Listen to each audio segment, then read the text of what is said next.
All right, 7.2, more equation solving, but bigger, more paper needed. So in this case, we're going to be using the distributive property, but we're also going to be learning about when there's no solutions or all solutions in our equation. Because so far we've only been doing equation where there's one solution, like m equals 6. That's only one solution. But now we're going to have situation where it's a no solution or all solution. When it's no solution, we usually do that. That's called the null set. All right, so 3h equals 5 times the quantity of h minus 2. I taught you before, when you read through and you hear yourself say times the quantity, you're actually going to need to do the distributive property. So you have 5h plus negative 10. Don't forget to distribute to everything, okay? Then it's the same thing we just did in 7.1. I'm going to start my movement. I'm going to take this over here. And I'm going to have negative 2h is equal to negative 10. Don't drop any negatives. Divide both sides by negative 2.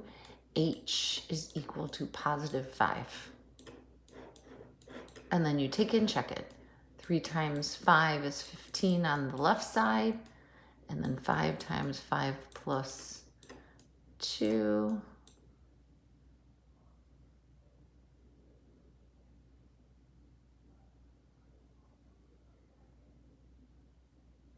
Oh, sorry, it's negative 2. I'm just trying to figure out my error. See, I had to stop for a second because I dropped a negative. I tell you guys not to drop negatives, and then I went and dropped it. But this also would be 5 times 3, so 15 equals 15. Check. There you go.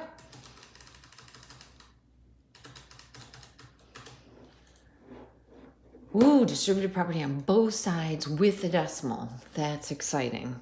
So make sure you're just careful when you're doing your math and don't drop any negatives, and don't forget you're multiplying with decimals. So 6b plus negative 12 equals 3b plus 25 and 5/10.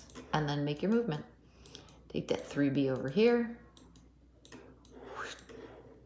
And then I get 3b still plus negative 12 equals 25 and 5/10. Add 12 to both sides. Make sure you line up those decimals. Is equal to 37 and a half. And then take 37 and a half and divide both sides by your coefficient. So 37 and a half. Oh my goodness. And 37 and a half divided by 3, enter 12 and a half. B equals 12 and a half.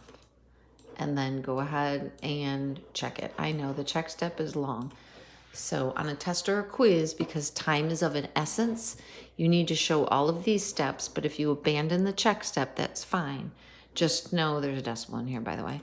Just know that if you do have time when you're working through your test, try and do the check step. But if there's no time and you're running out of time, skip the check step. And then you go ahead and solve both of these. And there are your solutions for both of them. So try them and make sure that you can get t equals 7 and p equals 9. Okay, the perimeter of a rectangle is 36 inches. So you need to remember that perimeter is equal to twice the length plus twice the width, okay? So put in what you know. You know it's 36, and you know the length is 2 inches greater than 3 times the width. So I'm going to get a visual here. This is length, this is width. So the length equals 2 inches greater than 3 times the width. So remember, that's on both sides. It's a rectangle, opposite sides are equal. So put in one next to here. Here's what you need to do. I wouldn't even do this. I would just look at your picture and go, all right, let's combine like terms. So I have 1W, a 3W, another 1W, and a 3W. Those are like terms. 3, 6, 7, 8W. Plus I have a constant here, and a constant here. 2 plus 2 is 4. The whole thing equals 36. Now solve. Do your -4 to both sides.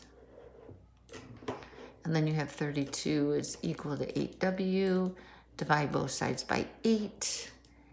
And the width is equal to 4 inches.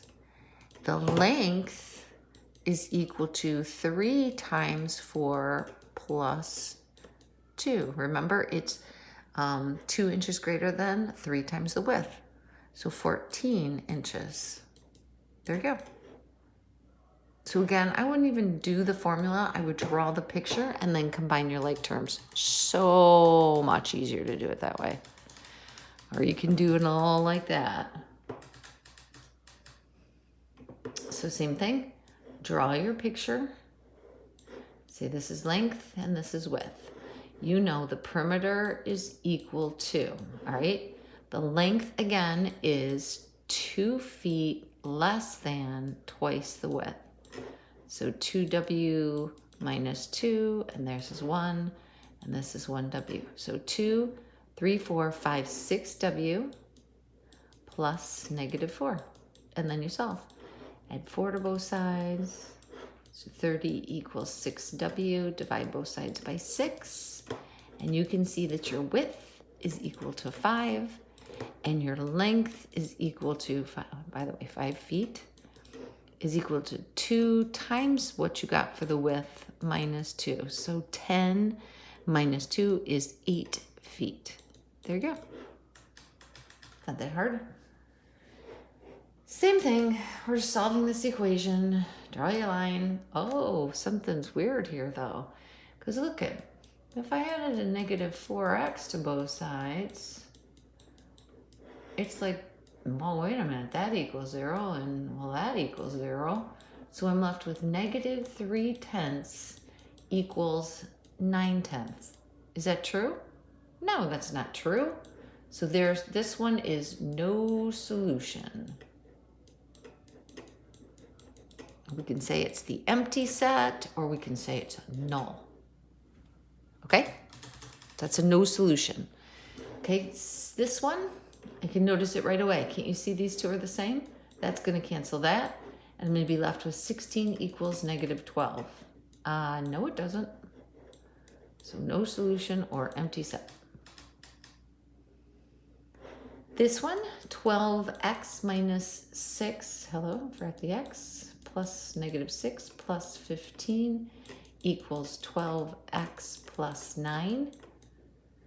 Put these two constants together and you get 12x plus 9 equals 12x plus 9. Wait a minute. When you get the same thing on both sides, this is called all numbers, meaning you can pick any number you want for x, substitute it, and it will equal. So it doesn't matter what number. It's not one solution like we've been doing, and it wasn't no solution like I just showed you. This is all numbers. When both sides of the equation are equal, it's all numbers. Okay, so this one I have 10a minus 9, and then I would have 10a plus -15 plus 6, which would make 10a minus 9, all numbers. And that's it. So the only thing that changed here is that you were solving bigger equations with variables on both sides. You were solving equations that had the distributive property in it.